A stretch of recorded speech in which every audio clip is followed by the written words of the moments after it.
Fala, torcida do Vasco, sejam todos bem-vindos. Bora aqui pro pós-jogo horroroso mais uma vez do Vasco, que resultou na demissão de Rafael Paiva. Pedrinho, para mim, demorou até demais para tomar uma atitude. Tem que buscar um treinador, cara. Pode usar o exemplo do Santos aí, tá acabando de voltar da Série B e já tá em busca de um treinador. Não dava mais para sustentar o Paiva. Pessoal, vamos aqui com o Sport Center, já deixando os créditos ao canal, aos canais da ESPN Brasil. Agora, torcedor vascaíno, bora pro conteúdo. Isso no final acabou 3-1, mas foi um massacre corintiano no primeiro tempo, hein, Breiler? Boa noite. Isso aí, Bruno. Boa noite para você, Zé, Pedro, fã de esportes. O Corinthians num ritmo muito alucinante, a ponto de conseguir fazer uma vantagem e encerrar o jogo com menos de 30 minutos. Esse foi o panorama da partida em que o Vasco se ausentou mais uma vez, mais um jogo em que o Vasco é dominado pelo adversário, não consegue se encontrar, se impor. O Rafael Paiva tentou novas soluções, 4 laterais em campo, uma dobra com o Leandrinho pela esquerda, o Pumita com o PH pela direita. Não funcionou porque o Corinthians conseguiu jogar por dentro, teve espaço também para atacar pelas laterais, dessa forma saem os 2 primeiros gols. E realmente um Vasco desconectado, o Vasco que sofreu 11 gols nos últimos 4 jogos, fez apenas um, esse aí do Pumita, um belo gol, mas que não, a essa altura o jogo já estava perdido para o Vasco. Corinthians emendando, né, uma sequência imponente de 6 vitórias consecutivas. 6 seguidas, hein? Mas do lado do Vasco chama atenção a apatia do time, a incapacidade de reagir. E isso explica muito porque o Pedrinho tomou a decisão de encerrar o trabalho do Rafael Paiva, que já não estava mais dando frutos. Conseguiu até em algum momento tirar leite de pedra, um elenco muito fraco, de onde o Rafael Paiva olha para o banco, não tem soluções para mexer. Mas é preciso pontuar que o trabalho também não dava resposta e não demonstrou repertório para tirar o time de uma situação incômoda, 4 derrotas consecutivas. A gente já vai ouvir o Pedrinho, mas preciso dar boa noite para o Zé Elias e também para o Pedro Ivo Almeida. 6 vitórias seguidas do Corinthians no Brasileirão, hein, Zé Elias? Boa noite. Boa noite, Bruno. É sempre um prazer estar ao seu lado. Boa noite, Breyer. Boa noite, igualmente, Pedro. Zé. Boa noite a todos que estão nos assistindo. O grupo do meu timão no teu WhatsApp, como é que tá? Nossa, fazendo contas. E aí, vamos ou não vamos para Libertadores? Eu tô calma, pessoal, calma, mas o futuro pode ser promissor, Zé. Não, boa noite a todos.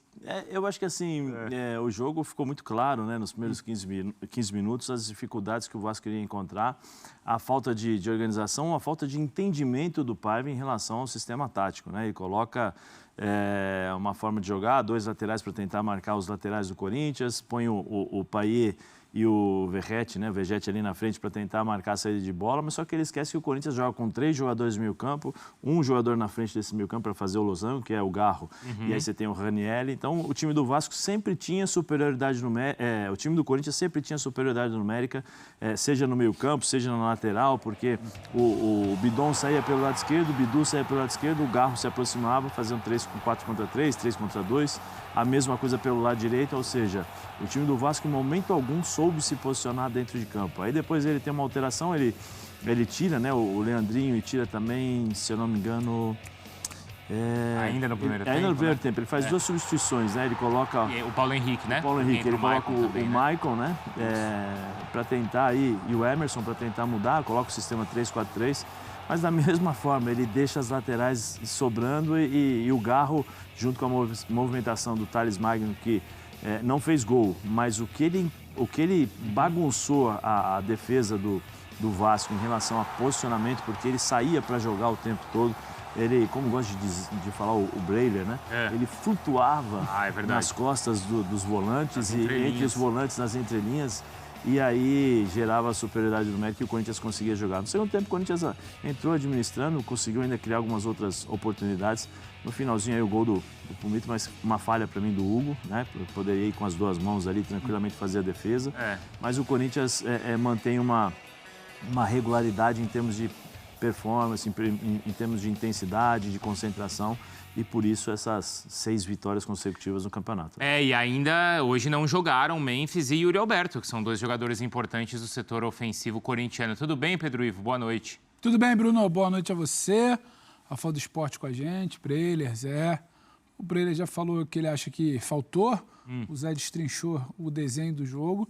E acho que tem algo que vai além também. Talvez o Pedrinho precise mexer, porque parece que esse trabalho, quando você olha para o campo, você olha para o primeiro tempo, ninguém fica incomodado com o cenário do jogo, ninguém está sentindo um 2-0 com pouco tempo. Parece que está todo mundo... Eu acho que querer personalizar a história de um jogador, porque o Verratti também não sentiu. O Verratti é só fruto de um time que não existe. Você olha para o primeiro tempo, parece que esse time não existe mais. Porque então, ele normalmente é o cara que eu acho que mais se entrega mas ali no durante Vasco, muito né? tempo foi o Verratti e o Piton. Tá. Era o Piton com o Verratti, hora o Piton, hora o Verratti. De vez em quando você tinha um lampejo do Payet, você perde os homens de lado que vinham bem, você tenta emplacar alguém pelo lado que não funciona, o Paiva deixa de entender como o time funciona, e não é do jogo de hoje exatamente. É você olhar para o jogo de hoje e falar, hoje talvez seja só o simbolismo de um time que acabou. Esse projeto não existe mais, ou ele não acredita nele. É um Vasco que aceita o 2-0 ali, uma coisa meio passiva, ninguém está mordido, ninguém fica indignado. Então a troca talvez se dê para evitar que... Você ainda tem algo a disputar no Campeonato Brasileiro. O Vasco, depois de tudo que fez até 3, 4 rodadas atrás, ele não pode se dar o luxo de olhar e falar mas agora talvez eu fique fora da Copa Sul-Americana. Um processo de retomada, ele demanda também voltar a uma competição internacional. Então, você deixar escorrer pelos dedos a sua volta a uma competição internacional por uma reta final como tem sido essa, não, tenta fazer alguma coisa, porque era um time passivo, era um time que não entendia o que era o jogo e parecia não querer entender. E aí muda no primeiro tempo para corrigir uma interpretação inicial errada do Paiva, mais uma, parece que ele não entende o que o jogo pede. O Zé, com 10 minutos, 15 minutos, ele já brincava. A gente está falando exatamente o que vai ser o jogo há 3, 4 dias e ele não entendeu, então vai ter que trocar de novo. Então, acho que você precisa mexer, porque era um Vasco muito passivo. Era exatamente o que o Vasco não era no decorrer da temporada. Se não era virtuoso do ponto de vista tático, técnico, disputava. Hoje, você não reconheceu isso em campo. O Pedrinho, presidente do Clube de Regatas do Vasco da Gama, falou sobre a saída, anunciou a saída do Paiva. Vamos ouvi-lo.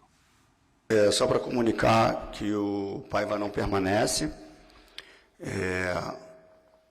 Eu quero agradecer aqui publicamente ao trabalho que ele efetuou durante esse período, que já não foi o primeiro. Antes de mim, ele já tinha tido uma passagem, onde ele pegou o time também numa situação difícil, entregou numa situação confortável, e comigo agora no comando ele também pegou o time numa situação muito complicada, levou a uma semifinal de Copa do Brasil, alcançou 43 pontos de uma forma muito antecipada, mas é uma decisão que tem que ser tomada, ninguém fica feliz com essa decisão, mas a gente percebeu que era necessário.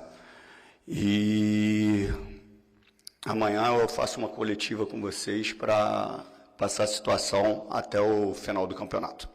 Então a gente aguarda para amanhã essa entrevista coletiva do Pedrinho, tá? Foram 31 jogos do Paiva no comando da equipe, um aproveitamento de 47%, 12 vitórias, 11 derrotas, 37 gols marcados, 39 gols sofridos, como o Breyer destacou, são 4 derrotas seguidas. Tinha outra saída, o Pedrinho? O que vocês acharam da decisão tomada? Eu entendo a decisão, Bruno, porque é difícil sustentar um trabalho que começa a declinar, não encontra solução. Mas eu achei covarde a maneira como foi anunciada. Porque, anunciar no calor do momento, no vestiário, precisava tomar uma atitude, mas ali o Pedrinho precisava se abrir a questionamentos. Se a decisão é tomada no calor do momento, não tem que deixar para amanhã. Não tem que deixar o Paiva sangrando e até lá as pedradas contra ele. Precisa assumir essa responsabilidade. E eu vejo que o Pedrinho tem se escondido muito atrás dos escombros da 777. Sempre as explicações são: pegamos numa situação difícil, estava tudo complicado. Pera lá, já são mais de 5 meses em que o Pedrinho tem a caneta, em que o Pedrinho está tomando as decisões. Então, agora, ele precisa dar as caras também. No momento complicado do Paiva, ninguém da diretoria aparecia. Então, até uma situação semelhante com a 777, aquela ausência de comando, aquela ausência de cara. E agora que o Vasco tem uma cara conhecida, um jogador histórico do clube, e esse tipo de atitude permanece, eu vejo que o Pedrinho erra pela maneira como anuncia a decisão. Abre ali já. Ele tem dado entrevistas, não tem, Breyer? Mas Você não acha? Porque eu vejo o contrário, eu vejo que o Pedrinho até tem sido transparente. Mas o ponto do Pedrinho até mesmo na permanência do Paiva, ele disse numa coletiva também: não, o Paiva fica, é o técnico. Poxa, se era para efetivar, que tivesse efetivado ali com uma apresentação oficial, dando recado. São sempre decisões ali na esquiva, não querendo confirmar, não querendo ser assertivo nas escolhas. Então, precisa disso, passar confiança para o torcedor. Então, me preocupa o que vem depois do Paiva. Qual é o direcionamento? Porque são mais 3 jogos, mas tem a temporada que vem, tem indefinição sobre uma possível revenda. Então, tem uma situação muito nebulosa no Vasco, que ainda carece de muitos esclarecimentos, e o Pedrinho tem sido muito pé atrás, muito pouco proativo, e deixar as explicações para amanhã, quando o torcedor está machucado, está dolorido por mais uma derrota pesada, para mim eu vejo que não tem a menor necessidade, já tinha esfriado a cabeça no vestiário, tomou a decisão que se abra para as explicações. Você concorda com o Breler, Pedro? Me incomoda pouco, porque o modus operandi do futebol brasileiro é esse. Eu não vou aqui tentar acreditar que vai mudar, que todo mundo vai ser muito digno, muito correto. O futebol brasileiro ele abre para muitas perguntas quando o cenário é conveniente e ele se fecha quando tem questionamento. Agora dá para encher um pouquinho. É isso aí, torcida do Vasco, pessoal, e vamos aqui para mais uma notícia. Rafael Paiva é demitido do Vasco após derrota para o Corinthians. A passagem de Rafael Paiva pelo Vasco da Gama chegou ao fim. O técnico não resistiu à derrota por 3-1 para o Corinthians na Neoquímica Arena, a 4ª consecutiva do Cruz Maltino no Brasileirão, e acabou demitido pelo presidente Pedrinho na noite deste domingo. Só para comunicar que o Paiva não permanece.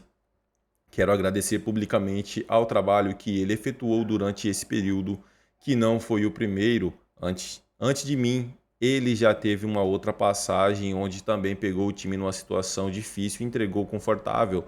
Comigo, ele pegou o time numa situação complicada, levou a uma semifinal da Copa do Brasil, alcançou 43 pontos de forma antecipada, mas é uma decisão que tem que ser tomada. Ninguém fica feliz, mas a gente percebeu que tinha que acontecer. Percebemos que é necessário.